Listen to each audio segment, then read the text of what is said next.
Hello and welcome to the Hikari Kimono YouTube channel.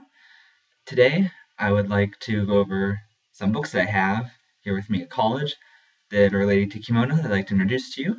I don't have all of my kimono books here, I have a bunch, but I only have 4 of them here with me, but they were my favorites, so I'd like to show you them, and maybe one day soon I can get to the other ones as well. I'd like to start off with, a lot of people might already have this. This is Kimono by Liza Dalby. It is the Kimono Bible. It is the best resource in English for kimono book-wise. Liza Dalby is an anthropologist. She worked as a geiko in Kyoto for a period of time doing research. This book is fantastic. Her writing style is very engaging. She goes over a ton of stuff in this book. It looks daunting, but it's really not. She goes over the linguistics of kimono, where the term came from. She goes over the origins of kimono to the history and kimono in the modern era, some feminist views on it, some Japanese nationalistic views on it. She also goes over some Heian colors, a fashion magazine, and of course Geisha kimono. And she also goes over the kimono types and formality and obi types and stuff like that. I just love this book. I use it for just about every research project I do in college. Anything that I can do on kimono, I typically do, and I use this book a lot. It just has everything in it. This one you can also find in a lot of libraries, especially university libraries have this one, and then her other work that is on geisha, that is very specifically about that. She doesn't have any instructions or anything like that, or coordination, stuff like that. So if you're looking for that kind of stuff, this isn't it. This is more of the information-based book, but it is absolutely invaluable. This is one of the best places to start learning about kimono, getting some kimono vocabulary and stuff. It's just fantastic. I love it. I've read it so many times. I can't even keep count anymore. Unfortunately, today that is the only book that I have that is in English. So the next books I'd like to introduce to you are in Japanese, but I think nevertheless they are a great resource. So the first one of those is this very large book called Kitsuke to Obi Musubi Hyakka, which means the Kitsuke and Obi Encyclopedia. This book can be kind of pricey. It generally runs like $60 to $80 on eBay, US dollars, which it is pricey. I got this one as a Christmas gift. It was one of the books I really wanted. It just has a lot of stuff in it as well. So one of the neater parts of this is it has a color coordination section that uses little graph and stuff. Even though the instructions for using it are in Japanese, the next page has examples. And through the use of the examples, you can kind of guess your way around how the chart works. It's not terribly difficult. You just draw lines to the different colors depending on what you're doing, or what the color of the kimono is, or obi, whatever you want to coordinate around. So these, of course, are Japanese aesthetic pairings. A lot of these you're going to look at and you're going to be like, oh, what are they doing with the two colors together? But it really helps for people like me who don't have a Japanese aesthetic sense and wouldn't think to coordinate certain colors with others. I tend to match stuff a lot. So that section is super cool. Even if you can't read Japanese, the great thing about this book is all of the instructions, almost all of them are in full color, and all of them have a ton of pictures with them. So even if you can't read Japanese, it's no big deal. You probably wouldn't even look at it anyway. It has Kitsuke for little kids. It has wedding Kitsuke. It has hakama. It has yukata. It has some Heian stuff that's thrown in here for fun. There's geiko and maiko Kitsuke in here as well, which is also really cool. Some more men's stuff, and then a ton of different kinds of obi musubi. It runs from there to the back of the book, and those are all in color. It has some other variations on taiko and stuff like that too, which is super cool.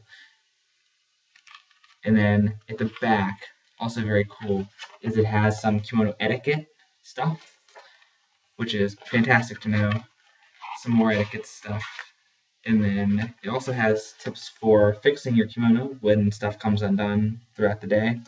And then another weird part I think is really neat is how to take pictures in kimono and look good while you're taking pictures in kimono. So yeah, I do really like this one. It is expensive, which is kind of unfortunate, but just the pictures, there's just so much in it. I really like this one. The next one is actually a part of a magazine series. I got this one from my friend. She gave it to me, and it is one of my absolute favorites. It is called Kimono Begin, Otoko Ageru Kimono Nyuumon.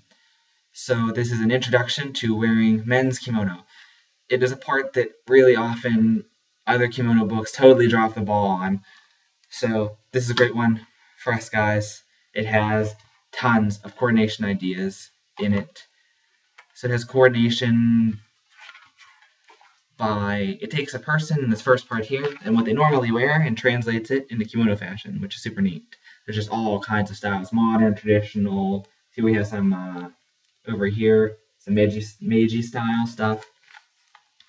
It also has a bunch of articles. If you can read Japanese, that's great. It has an article on Tsumugi.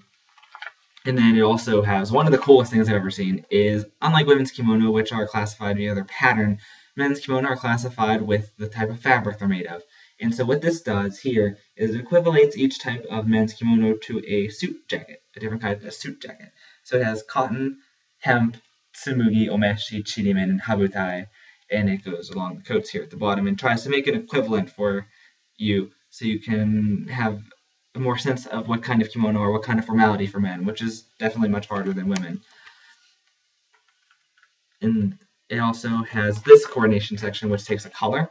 This page is for gray, so it has the coordination idea and what gray is like for Western clothes. And then it matches gray with gray, gray with black, gray with beige, and it shows you a bunch of coordination ideas for those. It does that for all the major men's kimono colors. It also has some little stuff on different tabi and stuff like that. And then it also, of course, shows you how to wear men's kimono in 3 minutes. It also shows you how to fix it and stuff. And then, of course, there are some other articles in here. And then this really neat little manga here, which shows a man wearing kimono for the first time and visiting a potential bride-to-be's house. That's really neat. It's funny. So yeah, I really like this one. Kimono Begin, Otoko Ageru Kimono Nyuumon. That's what that one's called. And lastly, I have this one I picked up in Japan in a bookstore. I don't honestly know if you can buy it online or where you might be able to pick this one up.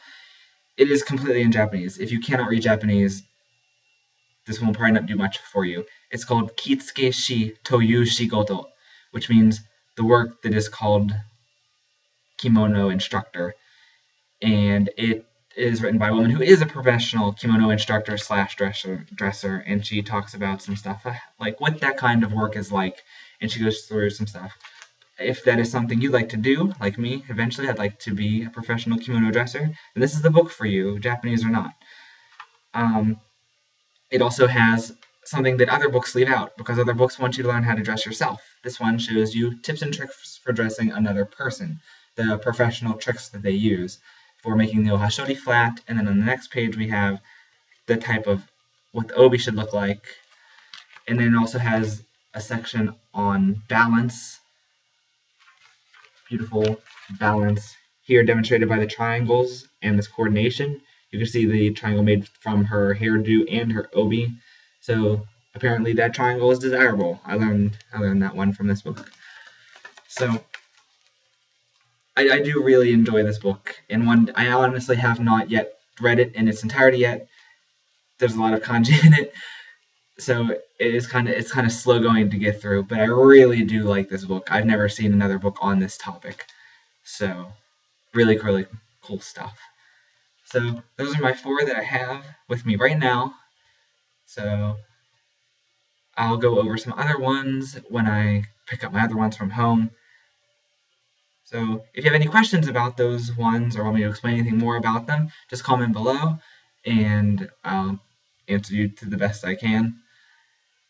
And yeah, so thank you for watching again, and I'll see you later.